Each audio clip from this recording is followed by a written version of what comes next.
Hi friends, good morning all of you. ఈరోజు వివిధ వార్తా పేపర్లో వచ్చినటువంటి విద్యా మరియు ఉద్యోగ సమాచారాన్ని చదువుతాం. ముఖ్యంగా మనకు నిన్న గ్రూప్ 2 ఎగ్జామ్ నడిచింది కదా, పేపర్ 1 అదేవిధంగా పేపర్ 2. దానికి సంబంధించి వివిధ వార్తా పేపర్లో రకరకాలుగా అయితే రావడం జరిగింది. దానికి సంబంధించిన విషయాలు కూడా మనం ఒకసారి డిస్కషన్ అయితే చేద్దాం. తర్వాత విఆర్ఓలకు సంబంధించి విఆర్ఓ చట్టం గురించి, రెవెన్యూ చట్టం గురించి ఒక మంచి న్యూస్ అయితే రావడం జరిగింది. దానికోసం అయితే ఖచ్చితంగా వీడియోని చూడండి. వీడియో చూస్తున్న ప్రతి ఒక్కరు కూడా వీడియోని లైక్ చేయండి. ఫస్ట్ హెడ్డింగ్ చూడండి. గ్రూప్ 2 ఎగ్జామ్ సగం మంది రాయలే.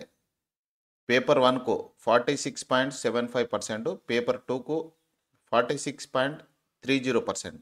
అంటే ఇక్కడ మనకు 45%, 0.45% మధ్యాహ్నం రాలే, హాజరు కాలే. మార్నింగ్ ఫస్ట్ పేపర్కి హాజరై సెకండ్ పేపర్కి హాజరు కాని వాళ్ళు 0.45%. పేపర్ 2 రాయకుండానే 2419 మంది ఇంటిదారి. అంటే 0.45% ఎంత అంటే 2419 మంది. వికారాబాద్ జిల్లాలో ఫోన్తో పట్టుబడిన అభ్యర్థి కేసు నమోదు. నేడు పేపర్ 3, పేపర్ 4 ఎగ్జామ్. ఇక మిగతా పేపర్లలో కూడా ఏమేమి వచ్చిందో ఒకసారి చూపిస్తాను చూడండి. కఠినంగా గ్రూప్ 2 పరీక్షలు. ఇది నమస్తే తెలంగాణ పేపర్లో రావడం జరిగింది. పెద్దవిగా ఉండడంతో సరిపోని సమయం. సెల్ ఫోన్తో పరీక్ష రాస్తూ పట్టుబడ్డ అభ్యర్థి. పరీక్షకు 54% అభ్యర్థుల డుమ్మా. ఆర్ఆర్బి పరీక్ష ఉండడంతోనే గైర్హాజరు. యాక్చువల్లీ ఈ ఆర్ఆర్బి పరీక్ష అనేది ఈరోజు ఉంది. ఈరోజు, రేపు 16, 17, 18 తారీఖులలో ఆర్ఆర్బి ఎగ్జామ్ ఉంది. ఇక పేపర్ 1 కఠినం, పేపర్ 2 మధ్యస్థం. ఇది సాక్షి పేపర్లో వచ్చినటువంటిది. గ్రూప్ 2 మొదటి రోజు పరీక్షలు ప్రశాంతం. జిఎస్ పేపర్ కఠినంగా వచ్చిందన్న అభ్యర్థులు. దరఖాస్తు చేసిన వారిలో 46% మందే హాజరు. నేడు మరో 2 పేపర్ల పరీక్ష. ఇక సెల్లుకు 50 రూపాయలు, బ్యాగ్కు 100 రూపాయలు. గ్రూప్ 2 పరీక్షల్లో అభ్యర్థుల నుంచి అక్రమ వసూళ్లు. అదనపు కలెక్టర్ చంద్రశేఖర్ తనిఖీ. ఈ సంగారెడ్డి డిస్టిక్ సంబంధించి అక్రమ వసూళ్లపై సీరియస్. ఆది నుంచి వివాదాల్లో ఎన్ఎంఆర్. మొన్న ఆస్తులు టచ్ చేసిన ఈడీ. 2002లో కళాశాలల గుర్తింపు రద్దు. ఇక ఇది కరీంనగర్ డిస్టిక్ సంబంధించిన కొంత ఇన్ఫర్మేషన్ ఒకసారి చూడండి. గ్రూప్ 2లో తొలి రోజు హాజరు శాతం. మొత్తం అభ్యర్థులు 26,978 మంది ఉండాలి. పరీక్ష పేపర్ 1కు హాజరైన వాళ్ళు 13,273 మంది. అంటే 50% కూడా రాలే పేపర్ 1కి. ఇక గైర్హాజరైన వాళ్ళు 13,702. ఎక్కువ మంది అటెండ్ కానోళ్ళే ఉండరు, ఇక్కడ గమనించవచ్చు. హాజరు శాతం 49.20%. అదేవిధంగా పేపర్ 2కు 13,135 మంది. ఇక్కడ 13,273 మంది పేపర్ 1కు వచ్చి 13,135 మంది పేపర్ 2కు వచ్చారు. గైర్హాజరైన వాళ్ళు 13,843. ఇక హాజరు శాతం పేపర్ 2కు సంబంధించి 48.69 పడిపోయింది, 49.20 ఉంది. ఇలా పేపర్ 3 ఉంది, పేపర్ 4 ఉంది. మరి దీనికి ఎంత అటెండెన్స్ ఉంటుంది అనేది సాయంత్రం వరకు అయితే వెయిట్ చేయాలి.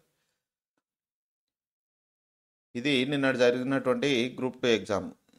ఇక ఎగ్జామ్ హాల్లోకి ఫోన్తో వచ్చిన అభ్యర్థి. తొలి రోజు వికారాబాద్ జిల్లాలోని ఓ పరీక్ష కేంద్రంలోకి అభ్యర్థి మొబైల్ ఫోన్ తీసుకురావడం కలకలం రేపింది. సదరు అభ్యర్థి తీరుపై చీఫ్ సూపరింటెండెంట్కు అనుమానం వచ్చి తనిఖీ చేయగా ఫోన్ బయటపడినట్టు టీజీపీఎస్సీ సెక్రటరీ నవీన్ నికోలస్ తెలిపారు. దీంతో సదరు అభ్యర్థిని పోలీసులకు అప్పగించారు. కాగా అభ్యర్థిపై మాల్ ప్రాక్టీస్ కింద కేసు నమోదైనట్టు తెలిపారు. అతనిపై చర్యలు తీసుకుంటామని స్పష్టం చేశారు. ఇక ఇక్కడ మనం గమనించవచ్చు, ఇక్కడ కఠినంగా గ్రూప్ 2 పరీక్ష.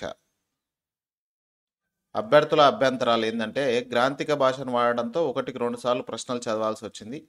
జతపరచడం, సరైనవేవి సరికానివేవి అన్న ప్రశ్నలే అధికంగా ఇవ్వడంతో సమయం సరిపోలే. స్టేట్మెంట్లు, క్రోనాలజీ ఆర్డర్స్ను సంబంధించి ప్రశ్నలు ఎక్కువగా ఇచ్చారు. తెలంగాణ చరిత్ర, దేశ చరిత్ర ప్రశ్నలు ఎక్కడి నుంచి వచ్చాయో తెలియక అభ్యర్థులు టెన్షన్ పడ్డారు. ఇంగ్లీష్లో వచ్చిన 20 ప్రశ్నలకు లోతైన పరిజ్ఞానం ఉంటే తప్ప ఆన్సర్ చేయలేని పరిస్థితి. ఇక నామమాత్రంగానే సెంటర్ల తనిఖీలు. జనగామ జిల్లాలో సెయింట్ మేరీస్, సెయింట్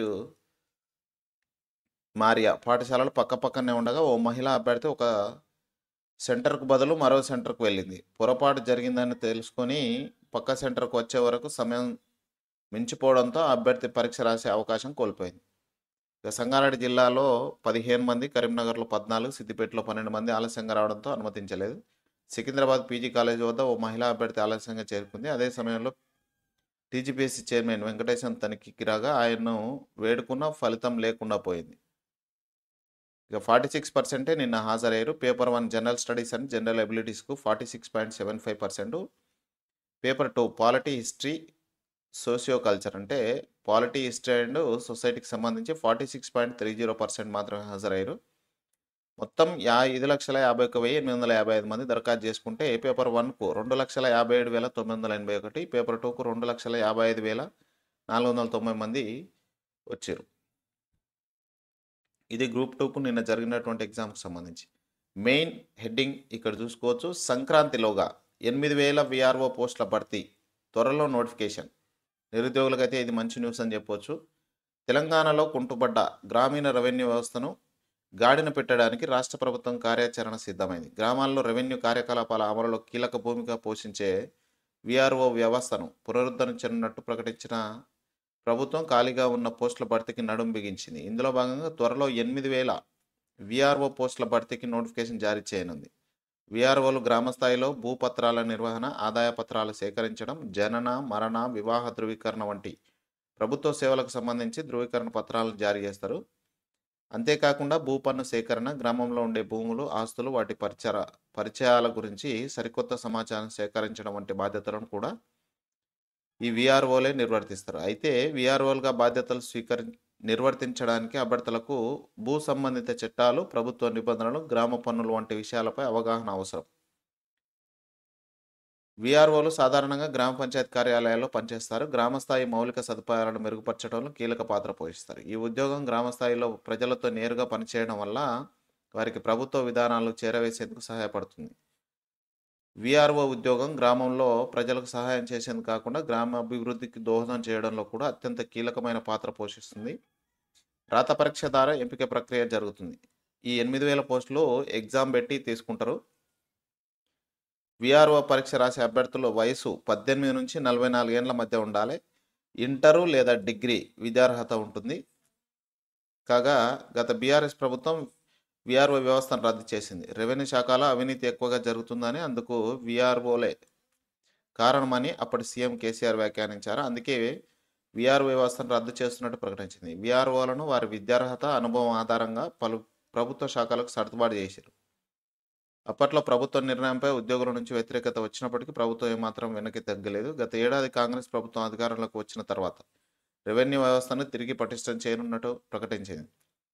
తాజాగా గతంలో పబ్లిక్ సర్వీస్ కమిషన్ ద్వారా ఎంపికైన విఆర్ఓలను నేరుగా బాధ్యతలు అప్పగించి మిగతా వారికి ప్రత్యేక పరీక్షలు నిర్వహించి తీసుకోనున్నట్టు సమాచారం. ప్రస్తుతం రాష్ట్రంలో 3,000 మంది విఆర్ఓలు ఉండగా మరో 8,000 మంది రాత పరీక్ష ఆధారంగా నియమిస్తారని సమాచారం. వచ్చే జనవరిలో సంక్రాంతిలోపే రాత పరీక్ష నిర్వహించి విఆర్ఓల నియామక ప్రక్రియ పూర్తి చేయనుంటే సమానం. యాక్చువల్లీ ఈ సంక్రాంతి లోపే ఈ రాత పరీక్ష కంప్లీట్ చేస్తారంటే మనకు మేబీ ఇప్పటికే నోటిఫికేషన్ వచ్చి ఉండాలి. 40 days ప్రిపరేషన్ కూడా టైం ఇవ్వకుండా నోటిఫికేషన్ ఏ విధంగా ఇస్తారనేది మీరు కూడా ఆలోచించాల్సిన విషయం. వర్సిటీలకు కొత్త ఈసీలు ఎప్పుడు? ఈసీ అంటే ఎగ్జిక్యూటివ్ కౌన్సిల్. 10 నెలల క్రితమే ముగిసిన కాలపరిమితి. కొత్త వీసీలు వచ్చే 2 నెలలు అయింది. ఎగ్జిక్యూటివ్ కౌన్సిల్ లేక ఆగిన కీలక నిర్ణయాలు. సర్కారు యూనివర్సిటీలకు ఎగ్జిక్యూటివ్ కౌన్సిల్ ఈసీ నియామకంపై విద్యాశాఖ మీనామేషాలు లెక్కిస్తుంది. వర్సిటీ వీసీల కాలపరిమితి ముగిసి 10 నెలలు పూర్తయి ఇప్పటికీ కొత్త వాటి నియామకంపై దృష్టి సాధించలేదు. దీంతో పలు కీలక నిర్ణయాలు ఆగిపోయినాయి. పలు వర్సిటీలకు 2 నెలల క్రితమే కొత్త వీసీలు వచ్చిరు. అయినా ఈ కొత్త ఈసీలకు మాత్రం ఇప్పటి వరకు ఏర్పాటు చేయలేదు. రాష్ట్రంలో విద్యాశాఖ పరిధిలో 12 వర్సిటీలు ఉన్నాయి. ఆయా వర్సిటీలో ఏ నిర్ణయం తీసుకోవాలన్నా వర్సిటీ ఈసీలు కీలకం. అంతటి ప్రాధాన్యం ఉన్న ఈసీ నియామకంపై విద్యాశాఖ దృష్టి పెట్టడం లేదు. యూనివర్సిటీల యాక్ట్ 1991 ప్రకారం ఈసీ గడువు 3 ఏళ్ళు. కాకతీయ వర్సిటీ మినహా మిగిలిన వర్సిటీలకు ఈసీలు లేరు. వాస్తవానికి 2023లోనే వాటి 3 ఏళ్ల కాల పరిమితి ముగియగా అప్పటి ప్రభుత్వం ఏడాది గడువు పెంచింది. ఈ గడువు కూడా ఫిబ్రవరిలోనే ముగిసింది. దీంతో సుమారు 10 నెలలుగా ఈసీ లేకుండా వర్సిటీలు కొనసాగుతున్నాయి. అక్టోబర్లో పలు వర్సిటీలకు కొత్త వీసీలు వచ్చారు. అయితే ఈ ఈసీలు లేకపోవడంతో అడ్మినిస్ట్రేషన్ సాఫీగా సాగడం లేదు. ఈసీలో విద్యాశాఖ ముఖ్య కార్యదర్శి, ఫైనాన్స్ ముఖ్య కార్యదర్శి, కళాశాల విద్యాశాఖ, టెక్నికల్ విద్యాశాఖ కమిషన్లు, సర్కారు ఉన్నతాధికారులతో పాటు సర్కారు, ప్రైవేట్ కాలేజీల ప్రతినిధులు, వర్సిటీ ప్రతినిధులు మెంబర్లుగా ఉంటారు. దీంతో అన్ని రకాల అంశాలపై చర్చలు జరిగే అవకాశం ఉంటుంది. ప్రస్తుతం ఆ కమిటీలు లేకపోవడంతో వర్సిటీలు, కాలేజీల డెవలప్మెంట్పై చర్చే లేదు. ఇది ఫ్రెండ్స్ ఈరోజు వరకు ఉన్నటువంటి విద్య మరియు ఉద్యోగ సమాచారం. మీరు ఎవరైనా గ్రూప్ 2కు సంబంధించి ఈరోజు ఎగ్జామ్ రాస్తే కామెంట్ రూపంలో ఒకసారి చెప్పండి. ఆల్ ద బెస్ట్ గ్రూప్ 2 రాసే అభ్యర్థులకు. Thank you friends.